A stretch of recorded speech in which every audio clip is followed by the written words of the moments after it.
Hello and welcome to The Actor and the Engineer. My name is Paul James. I am the actor. And I'm Josh Knapp. I'm the broadcast engineer. All right, Josh, here we go with quick cuts, correct? Quick Easy cuts, yeah. peasy. Yeah, I kind of like it. It's kind of takes the pressure off. Yeah. This is just kind of a casual conversation about what we've seen without any kind of deep dive into anything in particular. I like that. Yeah, me too. So what have you been watching? What haven't I been watching? Do you want to start with the streaming shows or do you want to start with movies? Which would you like to start with first? I would like to start with movies. I'm a little bit selfish in that manner. I mean, I do like shows, but I also like movies a little bit more. Okay, well, then let's start with the fact that I saw Titane, and you had mentioned that the last quick cut show that we did, and I finally saw it. ... Jeez. The backstory to that is that I texted Josh. I saw Titane. ... Titane. Is it Titane? I mean, I think that's how you say it in French. Oh, well, it's titanium, so it's Titane, right? Okay, sure. Okay, well, I'm not going to tell French people how to speak. Oh, I see what you're saying, because it's a French film. Okay, well, I am not French. And I have enough trouble with the English language, so I mean no disrespect to the French language, but I'm going to say Titane because I'm comfortable with that. Anyway, you had mentioned it. I texted you. I saw it. ... And you said there's a lot in those ... And I said we'll talk ... I kind of loved it. Okay. I thought it was really interesting, but halfway through it, I realized I'm not as shocked. I'm not as overwhelmed by it as maybe somebody else might be coming to that for the first time. We have Cronenberg in our life. We have David Lynch in our life. We have Yorgos Lanthimos in our life. We're pretty much covering most of the things that might be a little surreal and a little out of place or out of step with mainstream films. So I was not as weirded out as maybe some people would be. I've also seen Cronenberg's Crash, so I'm kind of used to automobiles being a sexual object, and so I wasn't blown away by that per se. I'm not giving anything away. That's such a small part of the movie, though. It is. It really is. That was going to be my point. The second half of the film, after all of that shocking stuff, is actually a family drama about accepting people for who they are and what they need in this world. And I thought that was a beautiful thing. And I thought the way the film ended was beautiful. I thought the performances were beautiful. In particular, the father, he's spectacular. She's great too, the lead. I don't know her name, and I'm afraid to say any of those names now. That's her second or third film. She's not done a lot. And she's brave, and she is completely naked, literally, figuratively, emotionally. She handles it. She is... you watch her, you pay attention to her. She draws your focus. And I think it needed to be that way. I love the fact that it challenges gender identity in the most interesting way I've seen in a long time. It does not beat you over the head with what it's supposed to be saying. You take what you can. I think I took a lot out of it. French films in general, we've talked about this in the past, are very complex. They have a lot of subplots and a lot of things. This is actually way more simplified than most French films that I've seen. There's not 4 different subplots that never really add up to anything in the main plot. They're just subplots. So I thought it was very well done. I thought it was interesting. I thought it was well shot. It's intriguing. And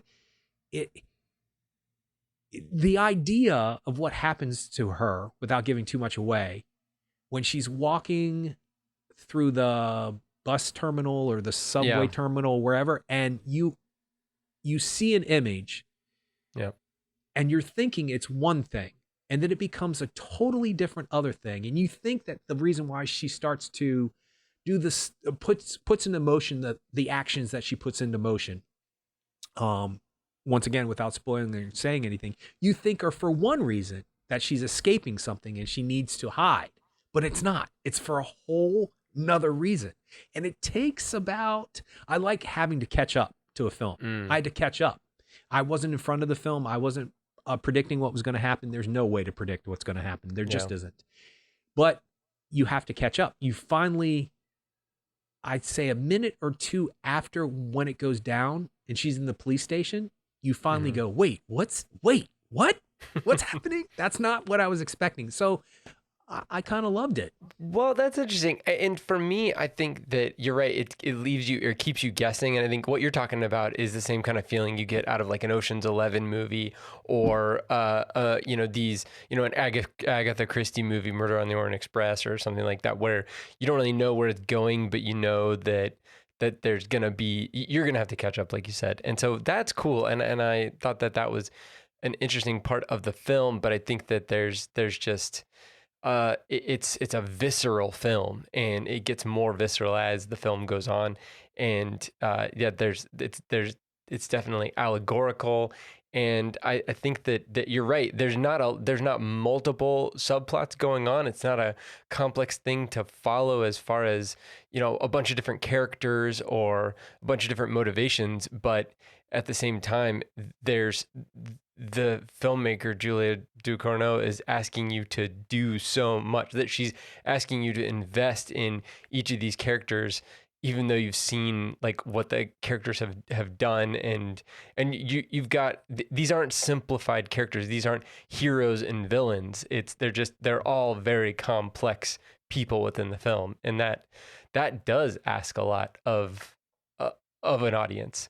Whereas a lot of the movies that we're used to, at least, recently, I think, are they're a lot more they're a lot more simplified. You've got the bad guy, you got the good guy, and then you just move on. So yeah, it's a complex movie, but not specifically because of the plot. So yeah, are you gonna watch it again? Like, are you No, I excited to don't watch need. it again? Yeah, it's not that kind of film for me. I don't need Okay. to. I don't need to. I saw what I saw. I took it in. I thought it was beautiful in parts. I thought it was stunning how the idea that, okay, you see this stuff in the trailer, so I don't feel so bad about spoilers. She is a dancer at car shows, and she's Yep. famous for it. And I can't remember her name. Do you know the actress's name? Agatha Roussel. Roussel? Okay, that's how you say it. I was going to say Rousselie, to try to make it sound French. Anyway, Could be no Rousset. I don't know. Rousset. Could be Sure. Rousset. Yeah. You think that it's going to be a comment on how we sexualize automobiles, how we sexualize women, how we objectify women, how Mm-hmm. we allow. Unfortunately, we are a society that objectifies women, and that a woman has to take back her power by actually subverting that objectivity about herself and utilizing it and making herself a famous car dancer slash stripper, but she never really takes her clothes off in any particular scene. But then that only is there for the dance scene at the end. That's why that's there. And I was like, that's kind of brilliant. And nobody knows what I'm talking about unless they've seen the film, and I don't want to give it away. But the idea of a person presenting themselves to you and you thinking they're one person because of Mm-hmm. your superficial eyes looking at the quality of what they look like, their haircut, their clothes, and then them showing you that they're not that person.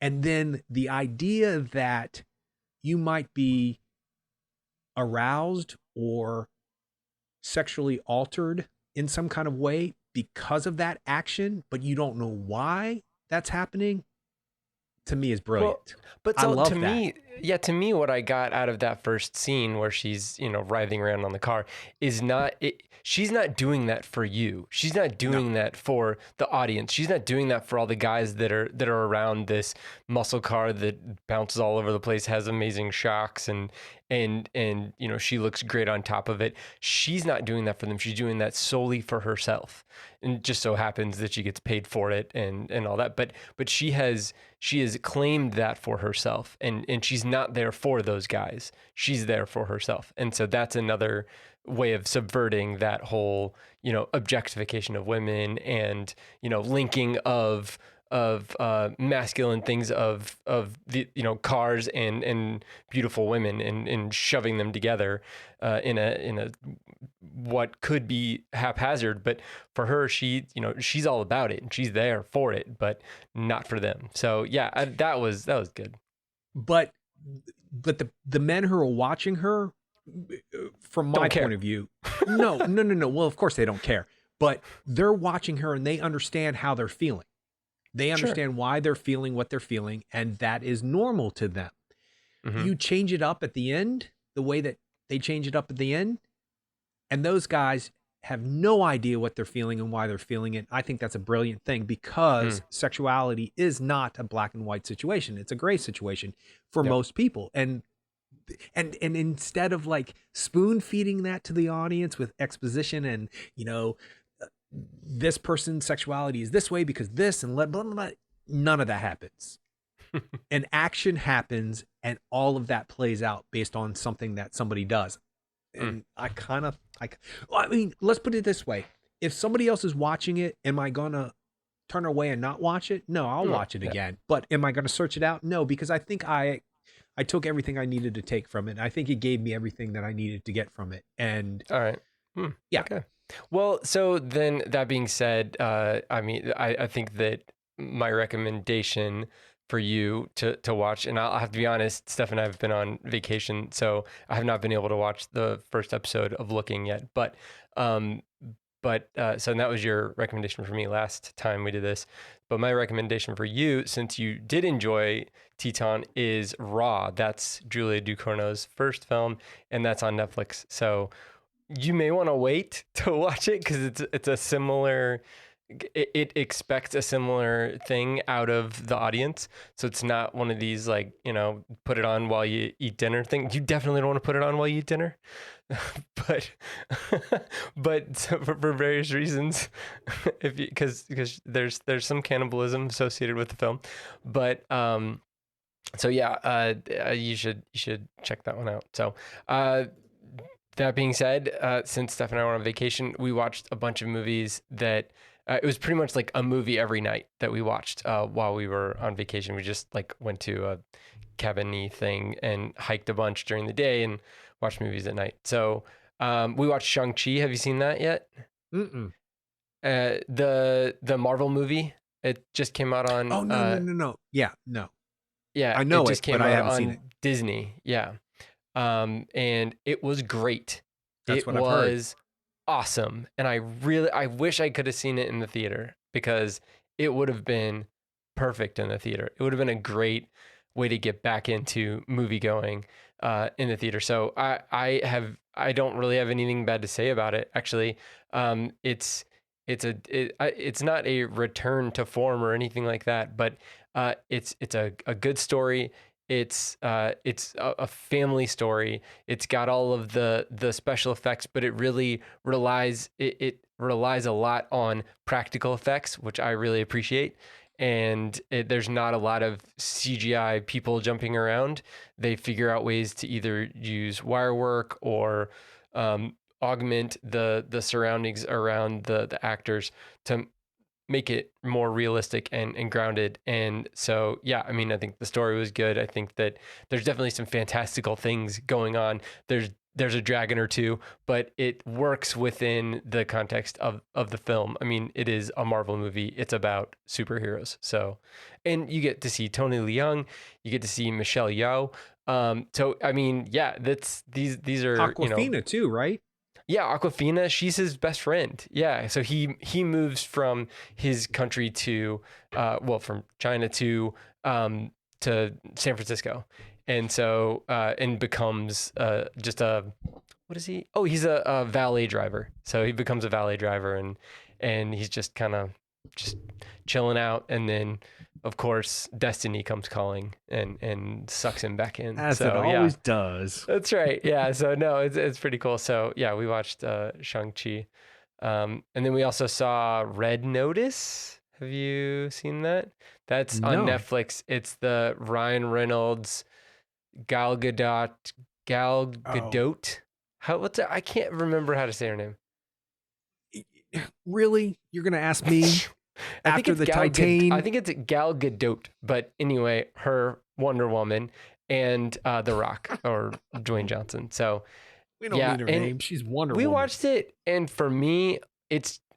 I mean, Steph was excited because it's Ryan Reynolds and The Rock because we both really enjoy both of those guys, but it didn't really do anything. So that's the sad part is that you've got these three great actors, and it was just there, and it was just Ryan Reynolds being Ryan Reynolds, The Rock being The Rock, and actually Gal Gadot was really good. She did a good job, and she played a character. Whereas I don't feel like the other two guys played characters; they just kind of played themselves. So that was a little rough, but it did make us rewatch Deadpool, so that's a good thing. Whenever you can see Deadpool. Well, let me ask you this: was it the type of movie that is a popcorn movie that if you saw it on Saturday night as a date movie in the theater, it would be just a good experience, like a fun experience, or was it not well constructed to where it distracted you instead of entertained you? You know what? It was a Snickers bar. You know, like a Snickers bar, you're like excited to eat it. And then as you're eating it, you're just like, this tastes so good. And then by the end, you're just like, what did I just do? Did I just eat a Snickers bar? I can't really remember. And that's kind of what it was like. It was like, it took a little Did you while to just eat come it. up with that? But, Did you just come up with that, or is that well, in your yeah, notes? I mean, That's no, really a good way to I don't have any notes that say Snickers bar, no. That's a good way to describe it. That's what I was feeling, because like it was good when it was happening, but then afterwards I totally forgot about it. So it was a forgettable movie that was fun while it lasted. So yeah. See, but I think that's okay. I think that's a valid Sure. experience because sometimes that's a palate cleanser. We see some really intense movies throughout our years or our year, and then you go and see that, and it cleans your palate. You have a really good time. The experience is right there. Oh yeah, well that's gonna not clean your palate. He's holding up Uncut Gems, people. He's holding up a DVD of Uncut Gems. That is not one of these movies that's going to clean your palate. As a matter No. of fact, you're going to have to see 5 red notices after you see Uncut Gems. I think I'm gonna do a double feature, Punch Drunk Love and Uncut Gems, but I can't figure out which one to play first. Oh But no, then no. Uncut Gems first and then Punch Drunk Love. You're probably right. Okay. No, don't do that to yourself. You need to have like one of the sweetest, gentlest, nicest love stories ever put on film after you watch that. That's true. Yeah. Well, I'm so and then he gets sad. resurrected. Remember that scene? Come on now. Then he'll get resurrected. Oh, spoilers for Uncut Gems, maybe. But it's everywhere. Yeah. That's everywhere. I don't feel bad about that. As a matter of fact, it's a meme now. So I don't feel bad about that. All right. So what else did you watch? I saw King Richard, which we actually talked a little bit about before the podcast, because you heard a very quick clip of it and you were like, is that King Richard? And I was like, how did you do that? You're like, well, it's about 2 tennis players and it's Will Smith. If they had named that tune for movies, like I wonder if I would do well at that. Oh, you would be really good at that. That would be fun. Yeah, I'm not good at that at all. It takes me like a while to figure out. I get lost in the tune and I'm like, oh yeah, I know that tune. What is it? Oh, I like this tune. And then I'm like, wait, no, you're supposed to be guessing it. Yes, it's worth watching. It's worth watching, and it's apparently Oscar caliber for Will Smith, and I think that's possibly true. He really does a good job. I just have some issues with the idea of it being his movie. It's Venus and Serena who we know as the famous people. And yes, I know a little bit about her dad, and I know a little bit about his reputation. But there's a scene, you know how on biopics, they always show the real people at the end of the film, and I'm not giving anything away. It's actually in some clip somewhere I just recently saw, so I don't feel bad. If it's on YouTube or if it's being used as a meme, I don't feel that bad. It's not a spoiler at all. There's a scene of the real Richard holding up a sign during one of their matches. I'm not sure which young lady was playing, and it said, "Welcome to the Williams Family Show." Welcome to the Williams Family Show. that's a more appropriate title for the movie. Because the movie, yes, he is the anchor, he is the lead, but the two young ladies who play Venus and Serena, first of all, are top notch. The young lady who plays Venus is, if the category was open this year, she could very easily be nominated for the Oscar. She's that good. They're both that good. But there's also 3 other daughters in the movie that you don't really find too much about. See, I didn't even know that. So you're talking about 5 kids. Sanaya Sidney played Venus Williams. Yes. And then since you have it up, how do you say the mother's name? The mother is Demi Singleton? Oh, no, that's Serena Williams later. Hold on. See, I haven't seen the movie, so you're going to have to give me a second. No problem.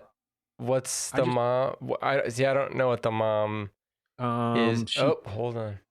Yeah, I think she's in there. Is she Brandy Williams? No.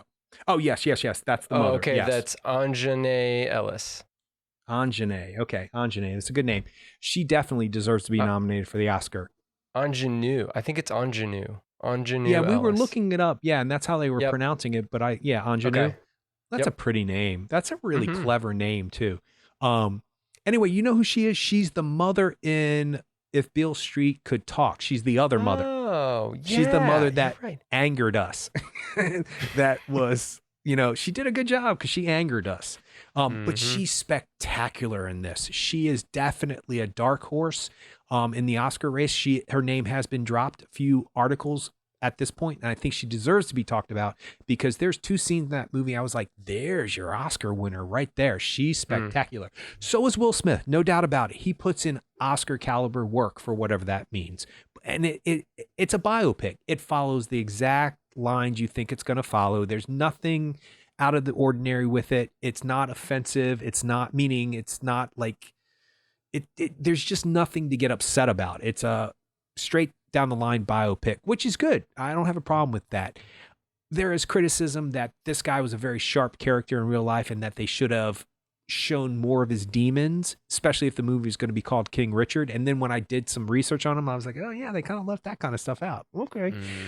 It's there to a degree, but it's very Hollywoodized. So it's worth watching. It's a feel-good movie, and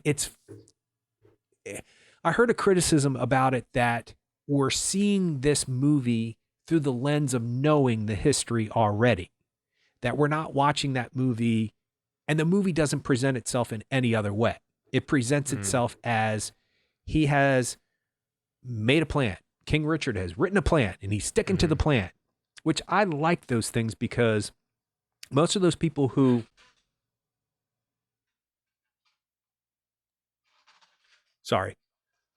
most of those people who stick to their plan or write down that I'm going to, Jim Carrey apparently wrote himself a $1 million check and it came true. A lot of times they come true, their vision boards and all that other stuff. And he talks about the plan. And one of the criticism is, really, did he really know? Or now that everything has occurred, he can say, or we can, as a Hollywood screenplay, say he knew and it was all part of the plan. I don't know. He has 2 of the best, if not the best tennis players of all time. Serena becomes 23 times not world champion. What's it called when you get all of the awards? When Grand you win Slam? All of, yes, thank you. 23 times. 23, wow. Not once, not twice, 23 times. And they allude to that and they make a comment about that in the movie, which is really well done because the movie's really about Venus more than Serena. But I like that because you can't have too much of a, and it's a down and out, fish out of water movie. But I think it's lovely. I think it's worth watching. And I was glad I saw it, after it was done. Well, it's good. I mean, they're not going to go too hard against King Richard because Serena and Venus Williams are executive producers on the film. So, I mean, they are going to have final say on what is and what isn't on screen. But that was part of the criticism. That was part of the criticism. If you're going to make a movie that's about a real life person, and by the way, great trivia question. If it ever comes up, who's the only actor who has 2 Oscar nominations, possibly a 3rd, for playing real life people? Is it Will Smith? It is Will Smith. Yes. Hmm. Ali, Pursuit of Happiness, and now this. And more than likely, depending on how the field pans out, an actor, I can see him deserving it. You Hmm. know, he there's one scene that's I just imagine, and maybe this is the actor in me, having to do it 15, 16, 17, 20 times, you know, like I can't imagine. And you can tell by the way that the scene shot that it had to be done multiple times because the angle changes. And he holds that emotional integrity in that scene down. And he does a really, I mean, it puts a lump in your throat. And that's a good Oh, thing. that's cool. That's a good thing. That's great. All right. So I just saw Last Action Hero last night for the first time in like 20 years or something. With Tina Turner. And it was so, yeah, that shocked me. That's at the very beginning of the movie. She plays like the mayor in a movie. And that, it just, the whole movie, I was just so excited to just go through it. And then I was like, this is, because it's such a meta movie, and it's a movie about movies and a movie within a movie and all of those things. And you've got the main character pointing out all of the movie tropes, and you're right there with them. And Arnold Schwarzenegger, you know, pretty much tipping his hat and saying, you know, yeah, I get it. I know I'm Arnold Schwarzenegger. Like, I'm doing this. I understand what all this is about. But it was great. It was hilarious. It was fun. And it was very nostalgic too, to just think back on the 90s and 90s action movies, and how this was like just a, you know, wrenched up and turned up to 11. But then when the movie ended and I realized like why it was such a, why it was so perfectly placed in the moment, because it was co-written by Shane Black, you know, writer of, you know, I mean, he was an actor in Predator, but, you know, he was a writer of Lethal Weapon, and, you know, he's been a director since then, but he's known as being a screenwriter in the 80s and early 90s. And then it was directed by John McTiernan, who directed Die Hard. So, I mean, and other movies, but like those are like the seminal, you know, movies, whether it's a buddy cop movie or whether it's just a cop dealing with a, you know, a terrorist situation or whatever, you know, that's a cop fish out of water type thing too. So, I mean, it was all just, it all fit into this nice little package that I thought was great and fun to revisit. So yeah, that was pretty awesome. And then you get all of the little, I mean, nods. Like Sharon Stone was in it. She was like walking out of a building, and it was like, that's Sharon Stone. And she's dressed like she was dressed in Basic Instinct. And I mean, it's just, Robert Patrick was in it. He was in the cop uniform as the T-1000 walking out. So I mean, you're just like, come on, guys, this is really cool. And there's an animated cat, and everybody's just totally cool with it. So that's the part that they're like, yes, it's over the top. The police chief, when he yells at Arnold Schwarzenegger, literal smoke comes out of his ears. So yeah, that's what we're talking about here. Like that, I just love it. I'm here for it. So yeah, that was a lot of fun. I don't know if it was or if it is, but meta didn't really exist then, did it? Not like that. I mean, now meta is a thing. Like it could be its own. Meta meaning and analyzing something outside of that thing, but relational to that thing. So it's not. I'm not talking about Facebook's parent company, Meta. I'm talking about okay. Yeah. I'm saying that the concept is almost a subgenre in itself. Now meta is a thing.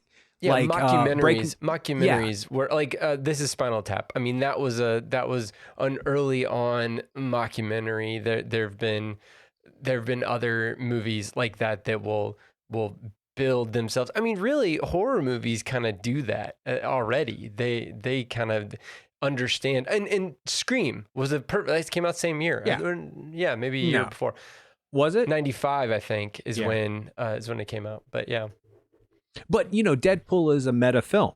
It is, it recognizes the world outside itself, and I think Last Action Hero suffered for its time because people didn't really understand what that was. Like they didn't get it. They didn't get the tongue-in-cheek thing at the same time of, you know, like having the biggest rock and roll music star being the mayor who spazzes out for a split second and then walks away, even though she had a semi interesting acting career at that point. But nobody is expecting Tina Turner to just be the mayor, like No. it's just, but it's Tina Turner. You're just like, oh my God, right. well, what the heck? Yeah. Totally. 100%. I love that though. I love that. Yeah.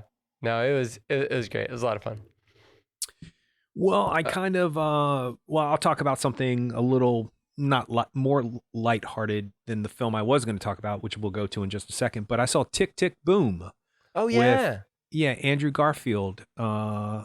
It's about Jonathan Larson from... Directed by Lin-Manuel Miranda. Yep, correct. And it's based on Jonathan Larson, who wrote Rent and won the Pulitzer and won the Tony, but passed away days before it opened. I'm not sure it was days before it opened on Broadway. I think it wasn't on Broadway just yet when he passed away. I can't really remember. They didn't clarify that in the movie. They mentioned that fact. They said days before Rent opened. But anyway, so it's based on his play that he wrote. Actually, Tick, Tick, Boom is about Jonathan Larson writing a sci-fi rock opera.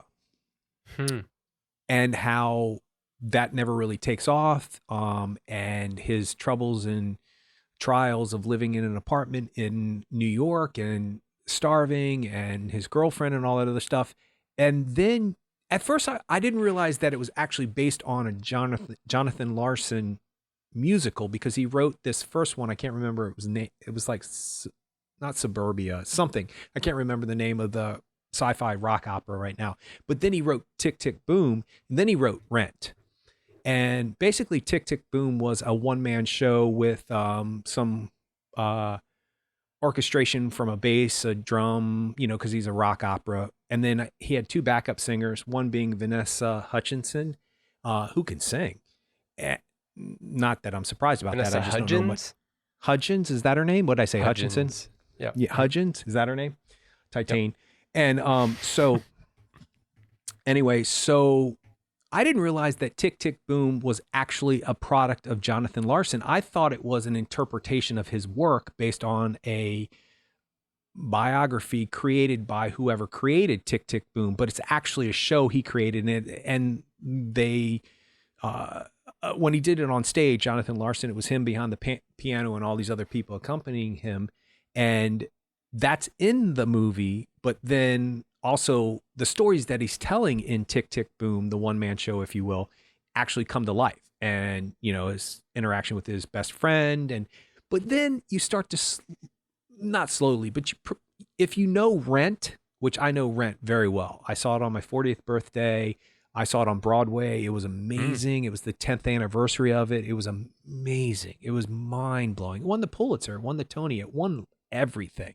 I mean, a musical that won the Pulitzer, that's mind-blowing to me. And deservedly so. Now, it's getting a lot of slack recently because this generation coming up doesn't like it for whatever reason. That's a whole nother story. But you get these little notes and these little progressions of music that remind you of Rent. And then you realize that he's written one musical to go to another musical, and the second musical is more personalized. And then you see the characters that develop into the characters in Rent. And it's an artist who spent 6 or 7 years writing this first rock opera about these space aliens, and it goes nowhere. Although Steven Soderbergh, not Soderbergh, oh my Sondheim. gosh, thank you, good Lord.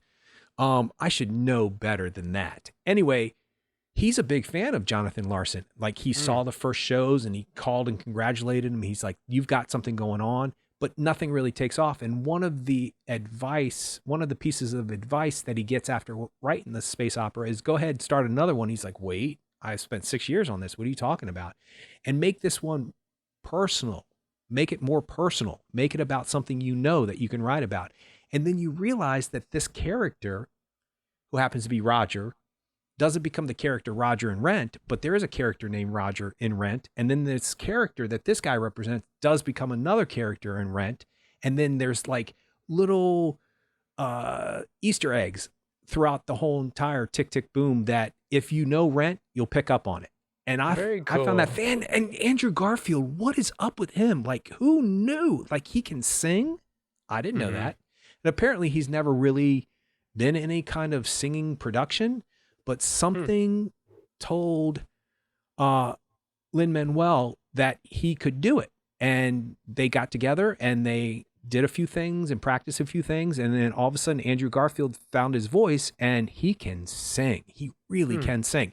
That said, his character is a little, what's the word I'm looking for? Representative of the character he plays in Angels in America, which is uh, the Tony Kirshner play that was revamped for the London stage. I saw it on the National Theater Hmm. site, and then they took it to Broadway, and Andrew Garfield won the Tony for it, as well as he Hmm. deserved. But there are characteristics, and Jonathan Larson had a lot of those characteristics, but they kind of. I'm thinking maybe if I hadn't seen Angels in America, I might have thought Tick Tick Boom was even more impressive, but there were flares of it. Rightfully so. It wasn't a bad choice for him to go with stuff like that, but it Hmm. did remind me of his character from Angels in America. But overall, I mean, it's if you're into musical theater and you think Spider-Man can't sing, it's something you should check out because man, he can sing. Well, and speaking of Spider-Man, that's the part that interests me the most is just his career after being rejected as Spider-Man and how he dealt with that. You know, he's given this opportunity to be this amazing, literally the amazing Spider-Man, and for whatever reason, it just didn't ring with it. The productions weren't the right productions, and the scripts weren't the right scripts, and instead of him just retreating, he just decided to make interesting and novel choices in his films after that. And I love what I mean. Just being in silence in the Scorsese film, and Mm. that's a big ask. You know, even Hacksaw Ridge. Those were the same year. And he was in the Neil LaBute movie 99 Homes. So I mean, we talked about him in Under the Silver Lake. That I mean, that's Mm. just way out in left field. So and then he was just Jim Baker in the Eyes of Tammy Faye. Yeah, I So can't wait to see that.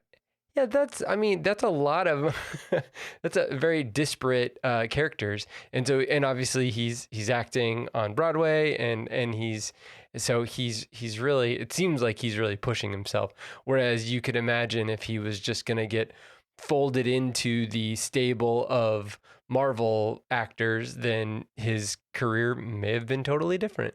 So I think this is probably the more interesting, um, the more interesting version of Andrew Garfield than the Marvelized version of Andrew Garfield. So it's cool.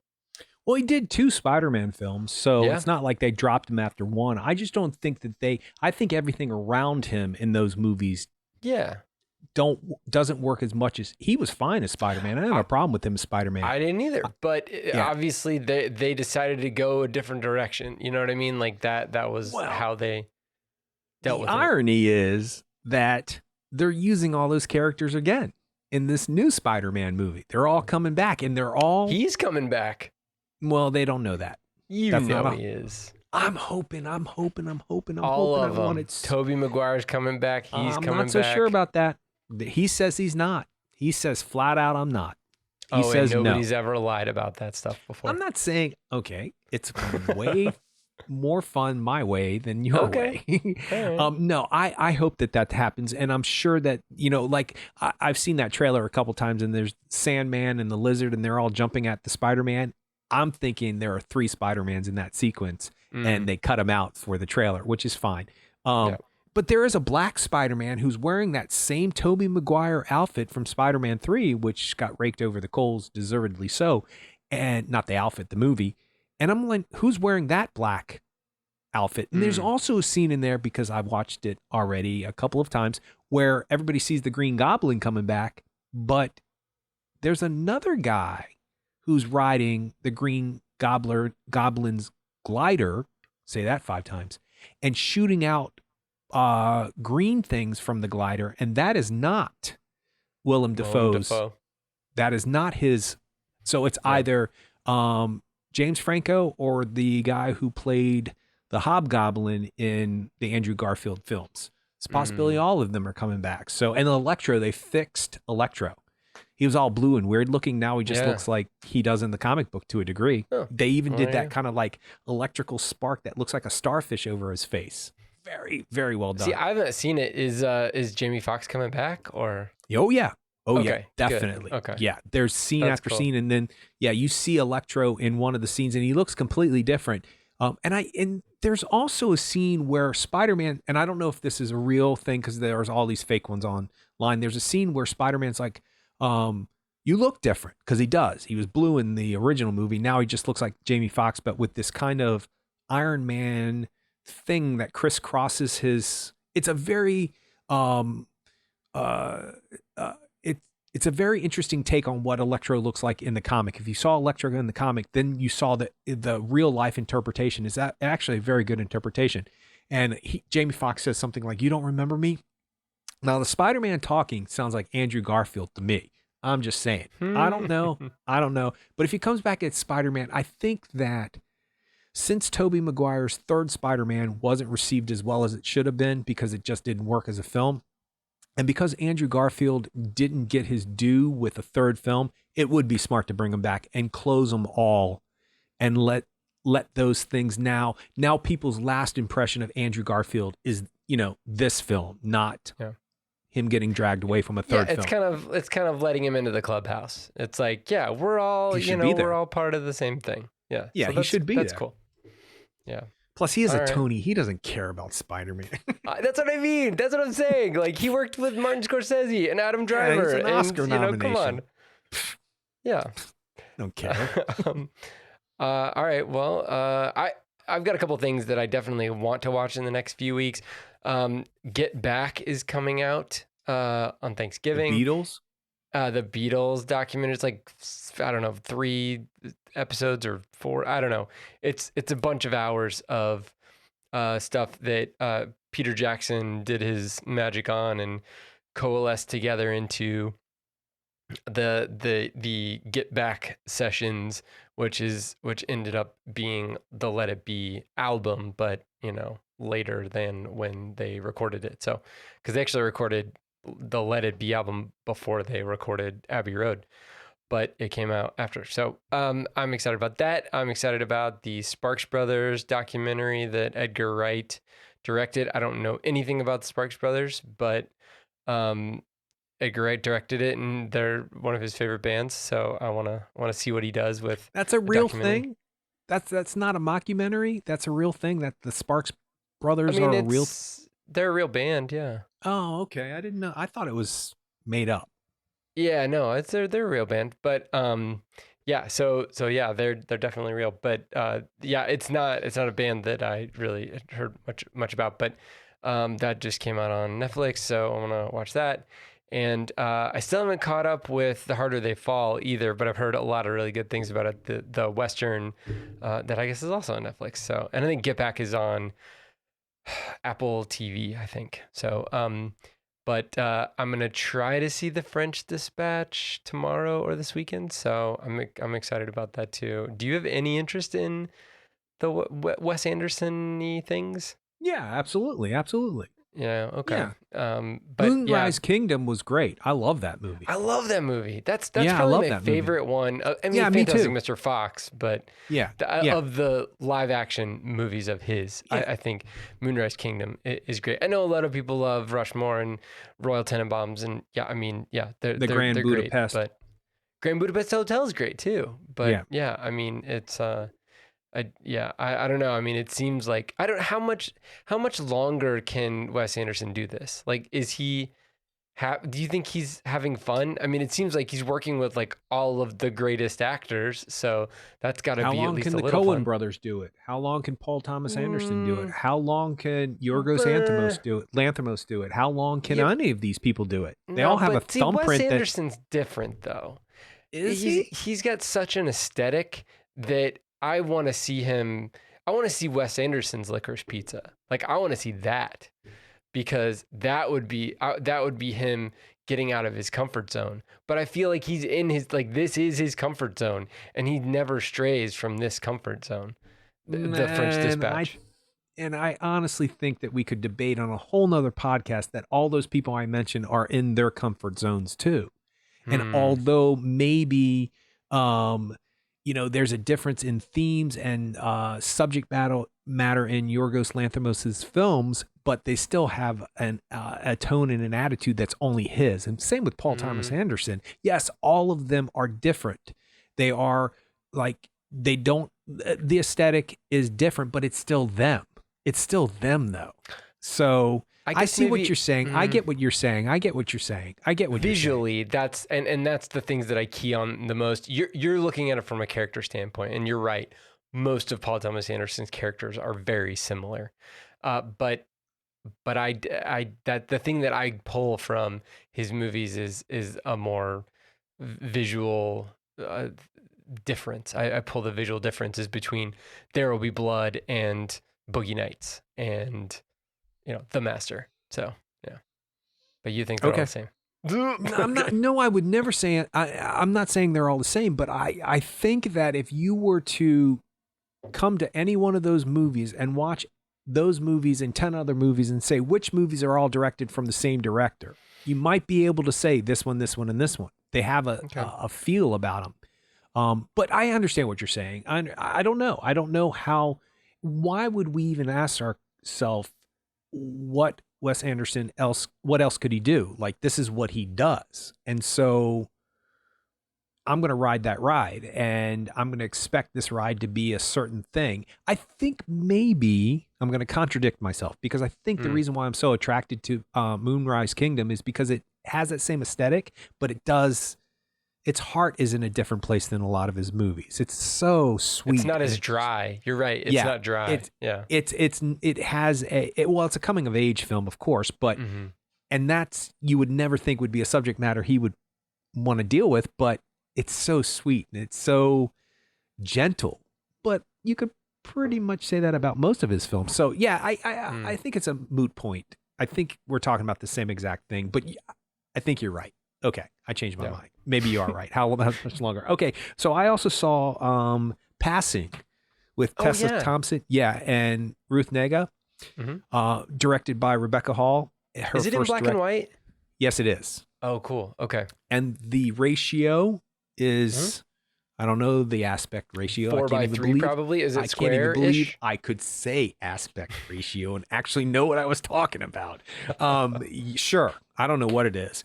But it's a beautiful film. It's bold. It asks a lot of questions. It's about a lot of things you're not expecting it to be. It is about what you're expecting it to be, but is it really? That I like. The performances are stunning. Tessa Thompson. Oh my gosh. And the dialogue and the sort of accent from the 1920s and the use of words that we don't use anymore and the way that she handles it is amazing. Same with Ruth Negga. It makes you question, really, what was this movie about? When you get to the end of it, you go, maybe it wasn't about what you think it's about. And that to me is fascinating. That to me is, I came into a movie thinking it was about a biracial woman who can pass for white. And it is about that. Both of them pass on some level. And the opening sequence is really well done. But when you get to the end of the film, you start to really question, is that really what you should have been focused on? Because there's so many other things that Rebecca Hall, who also wrote it based on a book, she taps into it, but there's not a heavy hand in anything that she does. She just lightly taps into it, gives you a little dust of it. The cloud dissipates and you're like, wait, what just happened? Okay. Wow. And when I was watching it, I didn't know I was going to be as affected by it. And it wasn't necessarily like an emotional, cathartic effect. It was a profound challenge my own views about certain subjects, not necessarily biracial passing or any of that, but that it did challenge that too. It challenged my preconceived notions about these people in much more deeper ways. Not Hmm. necessarily because of the color of their skin or what they chose to do to get by in this world. Not any of that. It challenged me on so many deeper levels. So it's definitely worth watching. Uh, it's good. It's good. Hmm. It's challenging. It's profound in parts. It's it's all about what's not said versus what is said. It's like the subtext is the dialogue, if that makes sense. Hmm. What's underneath of what's being said, and not just the two main characters. There are other things happening in the film that you're like, okay, wait. I thought I understood it, but then he just did that and it resonates.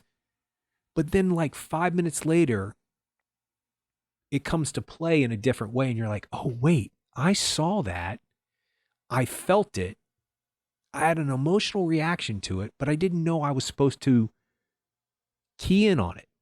But Hmm. Rebecca Hall is very gentle in the way that she persuades you to watch her film. Mm. I think it's getting a lot of great reviews, and I think it should.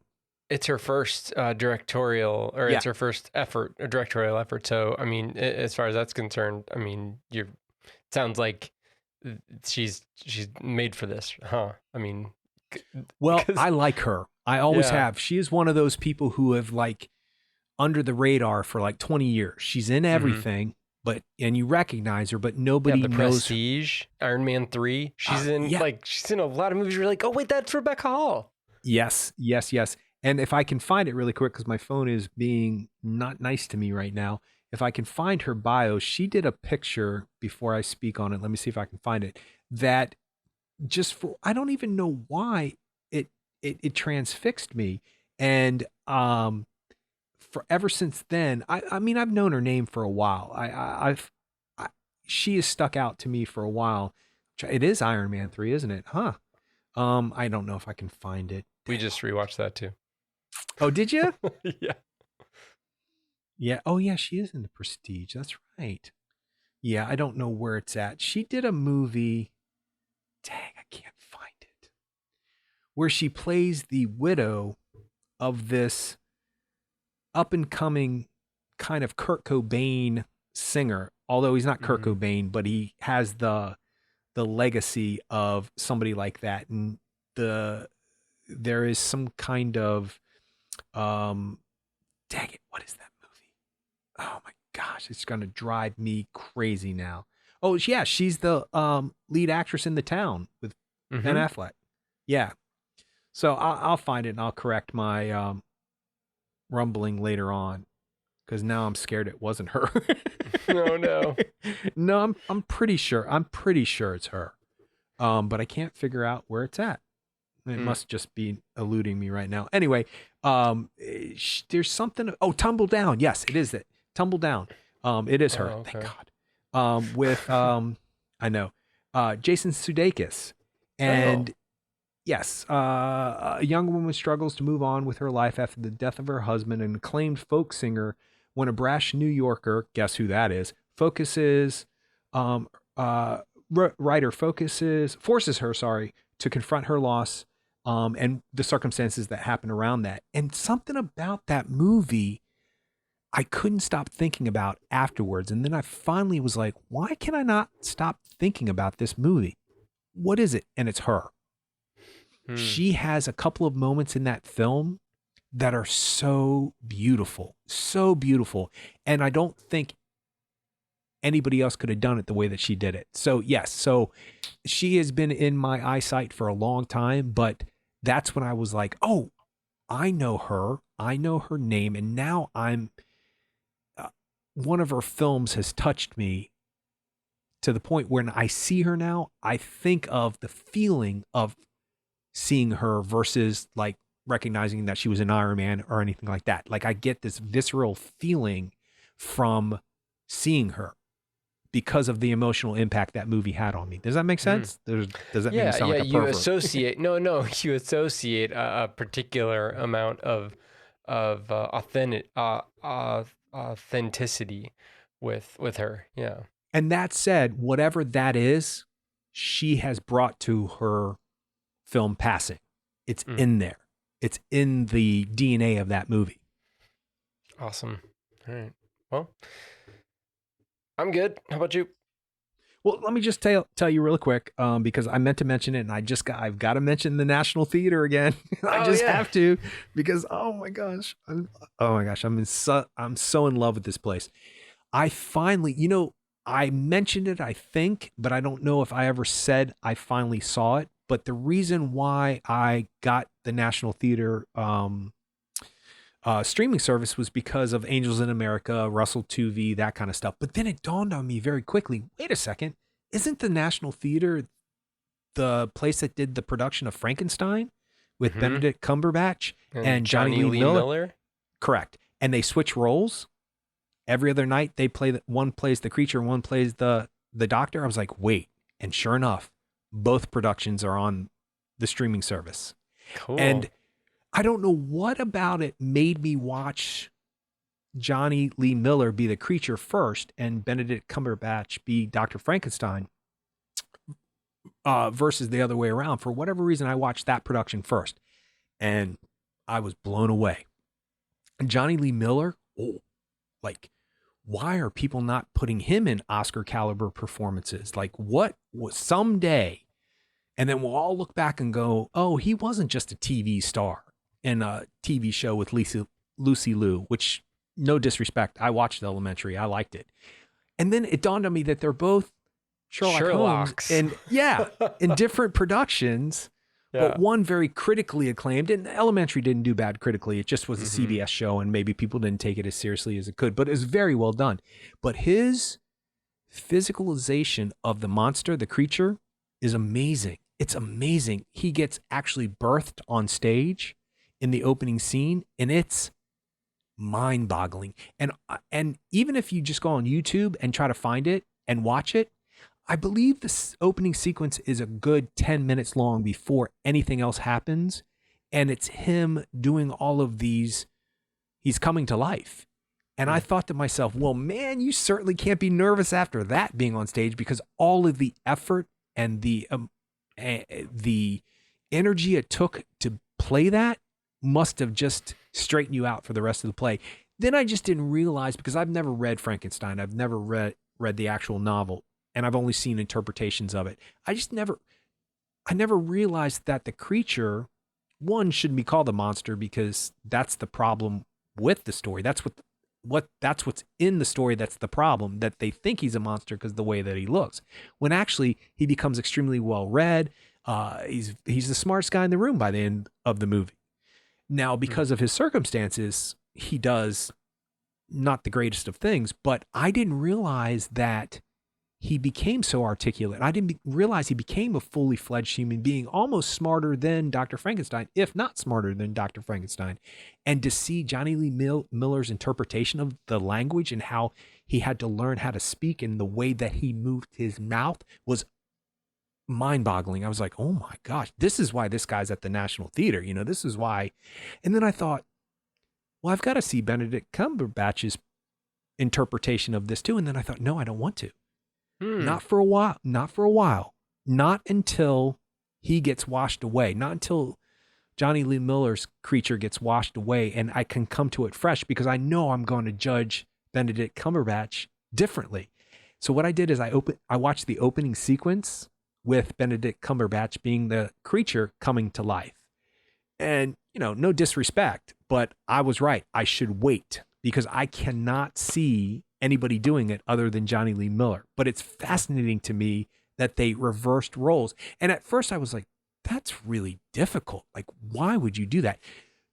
The doctor does disappear for a good while in the beginning of the film. So it's not like that actor who does the creature the night before, is so like emotionally drained that he's got to come out and do, monologue after monologue as the doctor. He disappears for good, I'd say even 20, 30 minutes in the beginning of the play. But it was fascinating to watch. The production is amazing. The lighting effects, the actual staging of it is like nothing I've ever seen, which I've mentioned many times now from the National Theater. If you ever get a chance, if there's a way to rent it, I wholeheartedly say rent it, because I even think Steph will be like, whoa, because what people can do on stage. Now, there is a disconnect to a degree when you're watching a stage production, because when it's live, you're part of it. You know what I mean? You're in it. And so a chair can be 1,000 different things. Now, when you get the perspective of it being filmed, sometimes it's hard to the suspension of disbelief is difficult, but they're so good at it. The National Theater is so good at it that they should like teach lessons on how to film stage productions and how to, and I'm thinking that since they do film their productions now, that they produce their productions with the idea that it's going to be filmed too. So we can do that. We can't do that. That lighting's not going to work. We have to change this. We're going to have to do that. And I think they take that into account because the suspension of disbelief was strong. I was transcended into a different world watching Frankenstein. So I just had to say that because I think it's been about 4 or 5 episodes since I've seen it. I've not mentioned it yet. And what the hell took me so long? But it is really well done. So, yep, that's good. All right. Okay. Well, you can check us out on the web at actorandengineer.com. You can go to facebook.com/actorandengineer. You can tweet us at actorengineer, and we're on YouTube. Just search for the Actor and the Engineer podcast, and we'll see you next time.